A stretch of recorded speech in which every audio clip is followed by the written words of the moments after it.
Kris White with Emerging Civil War, and I'm standing in Magnolia Cemetery here in Mobile, Alabama. And if you've never visited Mobile, I encourage you to head down here to the top of Mobile Bay and check out the city itself. The actual battle took place 30 miles south of the city, that famous August 5th, 1864 action where David Glasgow Farragut said, "Damn the torpedoes, full speed ahead," or something like that. If you get your chance to, come up here to Mobile and check out the city. And specifically, come over here to Magnolia Cemetery where I'm standing. Magnolia Cemetery sits on more than 100 acres that would have been the edge of the city in 1860.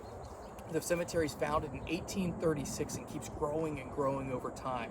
There are at least 80,000 burials in this cemetery. Some say as high as 100,000.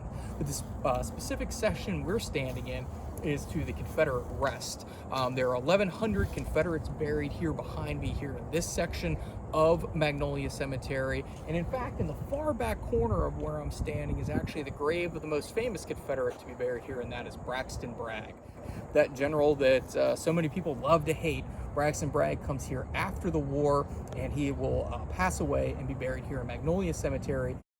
Magnolia Cemetery is also the home to a national cemetery. There are more than 6,000 United States soldiers buried here, from going all the way back to the War of 1812 up through war in Iraq. And some of those are buried over in the National Cemetery, which has 6,000 burials there. And one of the coolest monuments here in Magnolia Cemetery is this monument here to the Alabama State Artillery. And if you look very closely, you'll see a number of Coehorn mortars all around it to one of its former members who did not die in the war, but is buried here in this corner of Confederate rest.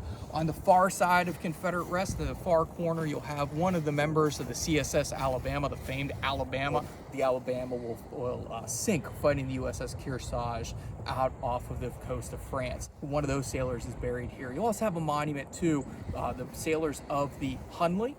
Not that any of them died here in Mobile. Most of their famous actions took place in Charleston, but their first shaking out will take place here in Mobile. So if you get a chance to come down here, check out Confederate Rest and take a walk around here, but check out all of Magnolia Cemetery. Take some time, and it'll take you a while to go around and see some of the very impressive memorials to those who were here in Mobile, including John Battle, who ran the Battle House Hotel. There was no battle there. His last name is Battle.